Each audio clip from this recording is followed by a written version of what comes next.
Bedir, kılıçların değil, yük taşıyan omuzların sınandığı yerdi. Hazreti Muhammed, Bedir'e çıkılırken verilen karar, bir zafer planının sonucu değildi. Bu, kaçınılmazlığın kabulüydü. Hazreti Muhammed, savaşı arayan bir lider gibi davranmadı. Ama savaştan kaçabilecek bir alan da kalmadığını görüyordu. Bu farkındalık, onun duruşunu belirledi. En kritik anlardan biri, kararın tek başına verilmemesiydi. İstişare edildi. Muhacirler konuştu. Ensar konuştu. Bu, ben peygamberim, beni izleyin, anı değildi. Bu yükü birlikte taşıyacak mıyız? Sorusunun sorulduğu anda, Hazreti Muhammed'in liderliği burada netleşti. Emir vermedi, yönlendirdi. Sorumluluğu tek başına üstlenmedi. Paylaşılmasına izin verdi. Bedir'de liderlik buyurmak değildi. Bedir'de liderlik, herkesin yükünü omzunda hissetmekti. Karar alındığında, yüzlerde zafer sevinci yoktu.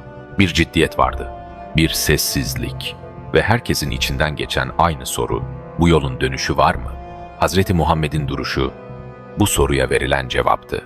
Geri adım yoktu ama acele de yoktu. Bu, tarih boyunca nadir görülen bir liderlik anıydı. Gücü olan ama gücü göstermeyen bir liderlik. Ebu Bekir sükunet.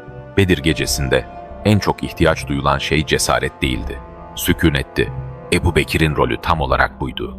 O, savaş meydanında öne çıkan bir figür olarak değil, gerilimin yükseldiği her anı dengeleyen bir varlık olarak öne çıktı. Panik yoktu, taşkınlık yoktu ama geri çekilme de yoktu. Ebu Bekir'in duruşu, korkunun inkarı değildi, korkunun yönetilmesiydi. En zor anlarda sesini yükseltmeden var oldu. Ne umutsuzluk yaydı, ne de gerçekleri örttü. Onun sakinliği, çevresindekilere şunu hissettirdi. Kontrol, elimizden çıkmadı. Bu, Bedir'de görünmeyen ama hissedilen bir güçtü. Sükunet, ulaşıcıydı. Ve Ebu Bekir, bu sükunetin taşıyıcısıydı. Hazreti Hamza kararlılık. Bedir'e gelen herkes aynı duyguyla gelmemişti. Kimi mecburiyetten, kimi tereddütle, kimi ise ne olursa olsun geri dönmemek bilinciyle. Hazreti Hamza bu son gruptaydı. Onun duruşu öfkenin değil, netliğin duruşuydu. Bedir'e gelirken bakalım ne olacak diyenlerden değildi. Kararını çoktan vermişti. Bu kararlılık yalnızca fiziksel bir güç meselesi değildi. Hamza'nın varlığı savaş başlamadan önce bile psikolojik bir eşik oluşturuyordu. Çünkü o geri adım ihtimalini zihninden silmişti. Savaş alanında bazı insanlar konuşmaz. Bazıları slogan atmaz. Ama duruşlarıyla mesaj verir. Hazreti Hamza'nın verdiği mesaj şuydu: buradayım ve burası terk edilecek bir yer değil. Bu, saflarda duran herkes tarafından hissedildi. Cesaret bulaşıcıdır ama kararlılık daha kalıcıdır. Hamza'nın etkisi tam olarak buydu. O, Bedir'de sadece bir savaşçı değildi. O, geri dönüş fikrinin saflardan silinmesiydi. Hazreti Ali, gençlik ve cesaret, Bedir'de dikkat çeken şeylerden biri de yaşlardı. Savaşanların arasında çok genç olanlar vardı ve Hazreti Ali, bu gençliğin en belirgin yüzlerinden biriydi. Ama onun Bedir'deki duruşu genç olduğu halde cesur şeklinde anlatılamaz. Çünkü Hazreti Ali yaşını bir soru haline getirmedi. Bu benim savaşım mı demedi. Hazır mıyım diye tartmadı. O anın içinde yer aldı. Bu sorumluluğun içselleştirilmiş haliydi. Hazreti Ali'nin temsil ettiği şey Bedir'de çok kritikti.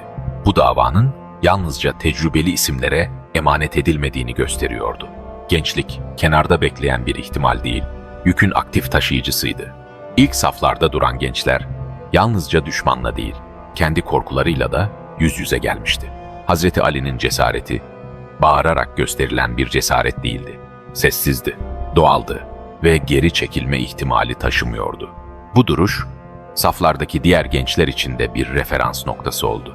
Yapabilirim demeden yapmanın kendisi oldu. Bedir'de gençlik, kontrolsüz bir enerji değil, yön bulmuş bir irade haline geldi. Hazreti Ali, bu dönüşümün en net yüzlerinden biriydi. Bedir'i yalnızca öne çıkan isimlerle anlatmak, hikayenin yarısını eksik bırakmak olur. Çünkü bu savaş, en çok adı anılmayanların omuzlarında taşındı. Saflarda duran herkes, tarihe geçmeye niyetli değildi. Çoğu, adının bir gün anılacağını bile düşünmüyordu. Ama Bedir'i ayakta tutanlar, tam olarak onlardı. Ensar'dan isimler, verilen sözün ağırlığı. Ensar için Bedir, en zor sınavlardan biriydi. Çünkü ortada çok net bir soru vardı. Bu savaş bizim savaşımız mı? Onlar Mekke'den sürülmemişti. Malları gasp edilmemişti. Evleri yakılmamıştı. Ama Akabe'de verilen söz kağıt üzerinde kalamazdı. O söz yalnızca bir inanç beyanı değil, gerektiğinde bedel ödeme taahhüdüydü. Ensar, Bedir'de şunu yaptı. Kendi şehirlerine gelmiş bir topluluğun kaderini kendi kaderleriyle birleştirdi. Bu kolay bir şey değildi. Çünkü bu tercih Medine'yi doğrudan hedef haline getiriyordu. Artık mesele sadece misafir ağırlamak değildi. Mesele birlikte risk almaktı. Ensar'dan birçok isim Bedir'e gelirken şunu biliyordu. Eğer bu savaş kaybedilirse Medine'de güvenli bir yer olmaktan çıkacaktı. Buna rağmen geri adım atmadılar. Onların cesareti saldırgan bir cesaret değildi. Bu verilen sözün arkasında durma cesaretiydi. Ve tarihte çoğu zaman en kalıcı zaferler tam da bu noktada başlar. Gençler, köleler, ailesizler, geri dönüşü olmayanlar. Bedir saflarında bulunanların önemli bir kısmının ortak bir özelliği vardı. Geri dönecekleri sağlam bir hayat yoktu. Kimisi ailesini Mekke'de bırakmıştı. Kimisi zaten ailesizdi. Kimisi kölelikten yeni kurtulmuştu. Kimisi ise hayatta tutunacak dalını çoktan kaybetmişti. Bu insanlar için Bedir ya kazanırız ya da eskisi gibi yaşarız savaşı değildi. Eskisi gibi bir hayat zaten yoktu. Bu yüzden onların savaşı hayatta kalma refleksinden çok daha derindi. Bu anlam arayışının savaşıydı. Kaybedecekleri şeyler azdı ama savundukları şey çok büyüktü. Bu durum saflardaki psikolojiyi kökten etkiledi. Çünkü geri dönüş ihtimali olmayan insanlar savaşı farklı bir yerden yaşar. Onlar için kaçmak bir seçenek değildir. Çünkü kaçılacak bir yer yoktur. Bu sessiz taşıyıcılar savaşın temposunu, direncini, dayanıklılığını belirledi. Kılıç sallayanlar görünürdü. Ama ayakta kalanlar çoğu zaman bu isimlerdi. Bedir'i yalnızca iki saf olarak okumak tarihe haksızlık olur. Çünkü karşı cephede duranlar da tek bir iradeden, tek bir niyetten oluşmuyordu. Mekke cephesinde de insanlar vardı.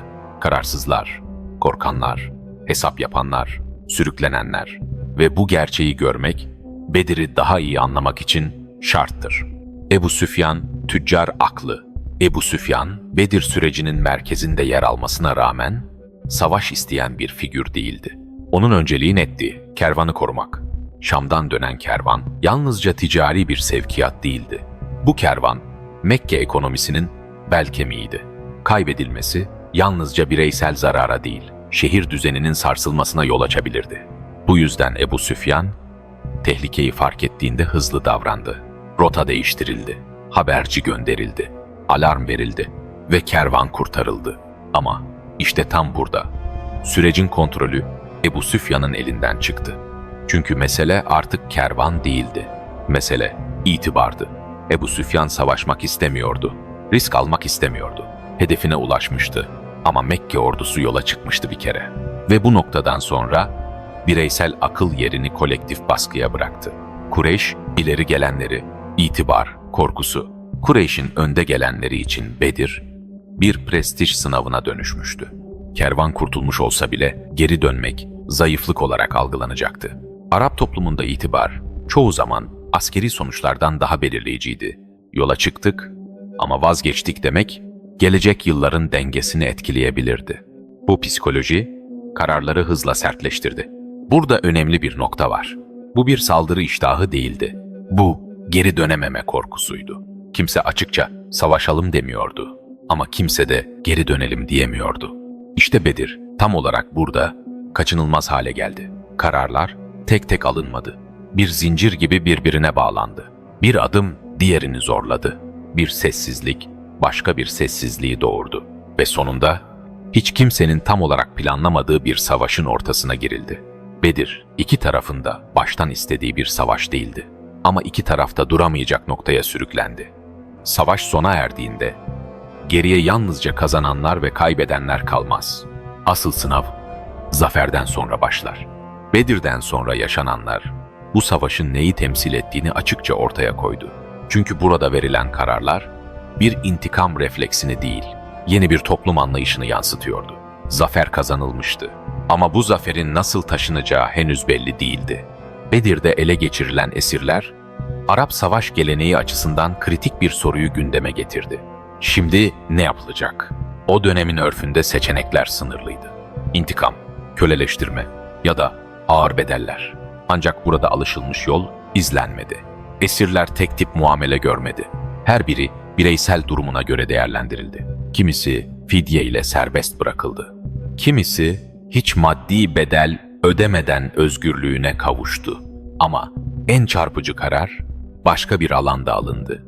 Bazı esirler için fidye olarak para değil, bilgi kabul edildi.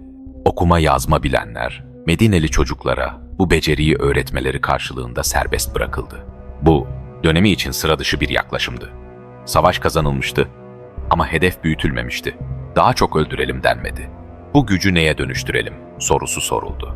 Ve cevap şuydu: toplum inşasına. Bu karar, Bedir'in bir kırılma noktası olmasının en net göstergelerinden biridir. Çünkü burada güç, yıkım için değil, düzen kurmak için kullanıldı. Bedir'den sonra bir hesaplaşma furyası başlamadı. Toplu cezalar uygulanmadı. Zafer, yeni düşmanlıklar üretmek için kullanılmadı. Bu, bilinçli bir tercihti. Çünkü amaç bir öfke boşaltımı değil, yeni bir denge oluşturmaktı. Bedir, her şeyi yapabilirdik ama yapmadık denilen bir eşikti. Bu yüzden Bedir, yalnızca askeri bir başarı değil, ahlaki bir sınav olarak da tarihe geçti. Bedir, isimlerle kazanıldı ama Bedir'i asıl büyük yapan şey, insanların kendilerini aşmasıydı. Bu savaşta cesaret vardı, korku vardı, kararsızlık vardı ama en önemlisi, gücün nasıl taşınacağına dair verilen bilinçli kararlar vardı. Bedir, öldürmenin değil, sınır koymanın savaşıydı. Bu isimler sahnedeydi. Ama sahnenin kendisi artık değişmişti ve Arap Yarımadası geri dönüşü olmayan bir dönemece girmişti.